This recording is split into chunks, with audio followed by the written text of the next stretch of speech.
খায় তাহলে সেটাতেও ভালো লাগে। আপুদেরকে বলবো। আমি আপনাদের মাঝে শেয়ার করব চিকেন বার্গার রেসিপি, খুব সহজে, যেটা যেখানে সেখানে পাওয়া যায়, মানে অল্প টাইমের মধ্যে খাওয়া যাবে এরকম। তো আমি চিকেনটা পানি ঝরানোর জন্য এভাবে রাখছি, এখন আমি এখানে নিয়ে নিব।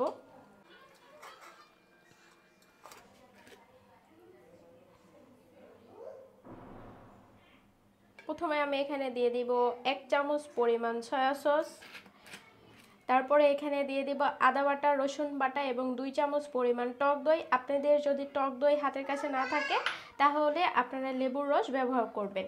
আর এখানে আমি দিয়ে দিব জিরা গুঁড়া 1 চামচ পরিমাণ, লবণ 2 চামচ পরিমাণ, মরিচ 1 চামচ পরিমাণ, আর হলুদ হাফ চিমটা পরিমাণ। আর এইটা যেটা দেখতে পাচ্ছেন এটা গরম মশলা গুঁড়া 1 চামচ পরিমাণ।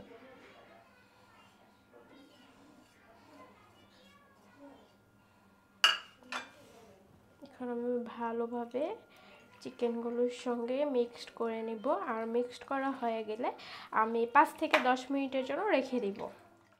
চিকেনগুলো আমার ম্যারিনেট করা হয়ে গেছে, এখন আমি এটা একটা প্যানে দিয়ে ভেজে নিব হালকা করে। হ্যাঁ, আর চুলাটাও একদম লো হিটে দিতে হবে, হাই হিট না, তাহলে দেখা যাবে যে চিকেনটা সেদ্ধ হবে না, কিন্তু উপরে পুড়ে যাবে, হ্যাঁ ভিতরে কাঁচা থেকে যাবে। এটা অবশ্যই আমি ঢেকে দেব।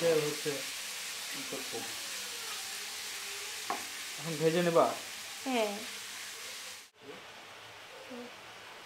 আর চিকেন থেকে কিন্তু অনেক পানি বের হয়েছে, সেটা দিয়ে আমার চিকেন সেদ্ধ হয়ে যাবে। আর এদিকে আমি বার্গার তৈরির জন্য সব কিছু রেডি করে নিচ্ছি। টমেটো কাটছি, তারপরে শসা কাটছি, মুখে বড়ই আছে, মানে বড়ই খাচ্ছি, এই জন্য শাশুড়ি মা গ্রাম থেকে নিয়ে এসছে। তো এখন আমি বার্গারের বান রেডি করে নিচ্ছি। আর আপনারা জানেনই যে আমি সব কিছু ঝটপট তৈরি করে ফেলি। তুমি পাশে যাও, মানে একটা করে আমি বসে থাকি না, তো আরেকটা আগে থেকে করে রাখলে হবে কি কাজটা এগিয়ে যাবে, বুঝতে পারছো? এটা তোমার শেখা উচিত। আর কি হলো? আর আরেকটা কথা বলি। বলো। এই ভিডিওর পর থেকে নতুন কিচেন রুমে দেখা হবে, বলে দাও সবাইকে। ও হ্যাঁ, তো এই ভিডিওর পর থেকে যারা আমার কিচেনে কমপ্লেন ছিল যে আপু তোমার কিচেনটা কিন্তু অনেকটাই ছোট বা একটু অগোছালো থাকে রান্নার সময়, তো আমার কিচেনটা অনেকটাই ছোট, একটু দেখিয়ে দাও।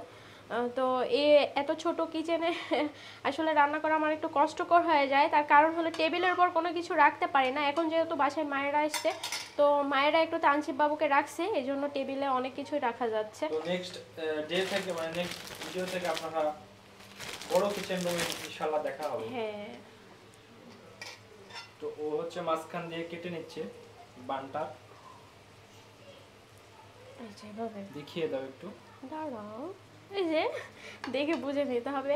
আর যারা এভাবে বানান তারাও তো বানাননি, আর যারা এভাবে তৈরি করে না তাদের জন্য আমার এই রেসিপিটি খুব সহজে, যখন বার্গার খেতে মন চাবে, মানে খুব সহজভাবে বার্গার তৈরি করতে মন চাবে, তখন এভাবে আপনারা ঘরে বসে ঝটপট তৈরি করে নিতে পারবেন। তো চিকেনটা আমার এদিকে ভাজা হচ্ছে, তো এখন আমি এখানে একটা সস তৈরি করে নিব, এই জন্য এখানে দিয়ে দেব। হ্যাঁ, এরকম শব্দ হয় কেন? না শেষের পথে নাকি? হ্যাঁ, শেষের পথে। হ্যাঁ বাবা বলো। ও কি বলছে বলো, কি বলছো? কি মেয়োনিজ আর টমেটো সস দিয়ে আমি একটা সস তৈরি করে নিচ্ছি, যেটা আলাদা আলাদা করে দিলে আমার কাছে ভালো লাগে না, একসঙ্গে মিক্সড করে দিলে ফ্লেভারটা অনেক ভালো লাগে। আলাদা ফ্লেভার আসে। কি দিয়ে খেতে হয়? খাও সস দিতে তো খেতে হয়, জানি এদের বানাচ্ছে। তুমি খাও। এটা কি বলে ফাহাদ, বলো একটু। কি এটা? মুখে হাত ছড়াও, বলো বলো। আমি বলবো? আসলে ওর কথাগুলো বা ছোট মানুষের কথাগুলো শুনতে আমার কাছে অনেক ভালো লাগে। তাই? হ্যাঁ, তুমি কখন খেয়েছো? তো ওর কথাগুলো শুনতে অনেক ভালো লাগে, বাসায় ছোট মানুষ থাকলে সেটাও ভালো লাগে। তো আমার এখানে এই যে সসের যখন কালারটা দুইটা মিক্সড করে এই কালারটা আসে না, দেখতে জাস্ট ওয়াও লাগে। আর এইদিকে আমার চিকেনটাও ভাজা হয়ে গেছে। আর বার্গারের এটা আমি ভাজবো হচ্ছে আজকে বাটার দিয়ে, তো এই জন্য এপাশে আমি প্যান কড়াইটা উঠায় দিয়েছি। এখন আমি এখানে পরিমাণ মতো বাটার দিয়ে নিলাম।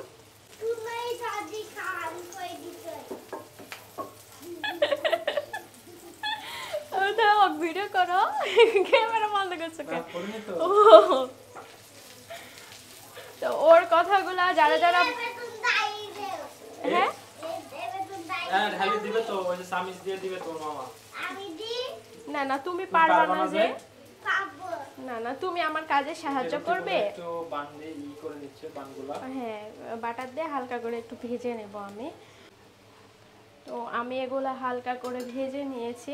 আর আজকে আমার তানজিব বাবু নাই, কারণ ওর দাদুকে পেয়ে মানে সব কিছু ভুলে গেছে। মানে আমার কাছে তেমন আসছে না, মানে খেলা পাইছে তো, আবার ফারিহা বুড়ি আছে, মানে ফাহাদের বোন, মানে আমার ননাসের ছেলে মেয়ে এসছে, তো ওদের সঙ্গে খেলা করছে। আর ছোট মানুষ সব সময় হচ্ছে ছোট মানুষকে পছন্দ করে। আর এটা অবশ্যই অল্প আছে ভাজতে হবে, তো আমার একবার হয়ে গেছে দেখে আমি আবার উঠে এনেছি। তো এটা আমি তৈরি করে নিই, কারণ বাচ্চারা খাওয়ার জন্য এক্সাইটেড হয়ে আসছে। কোনো কিছু বানানো দেখলে যখন বাচ্চারা এক্সাইটেড হয়ে থাকে না, তখন ভালো লাগে না। আর খাবার বানানোর পরে বাচ্চারা যদি মজা করে খায় তাহলে সেটাতেও ভালো লাগে। আপুদেরকে বলবো, যদি বাসায় ছোট বাবুরা থাকে তাহলে অবশ্যই তাদেরকে একটু খাওয়ানোর চেষ্টা করবেন বিকেলবেলা এরকম করে খাবার বানিয়ে। এই যে দুষ্টু দেখো, ও আমার পায়ে ইয়ে করে, বুঝছো? ভয় দেখাও আমাকে, তুমি কে? আর আমি এখানে টমেটো একটাই দিব, মাঝখানে একটাই দাও। একটা দেবো না, হয়ে গেছে না? আর চিকেনটাও আমার কিন্তু একদম ভাজা হয়ে গেছে, যেটা অনেকটাই গরম, ওদেরকে একটু পরে খেতে দিতে হবে। এই চিকেন দিয়েছি, তুমি চিনতে পারছো না? তো তুমি এমনি খাবে?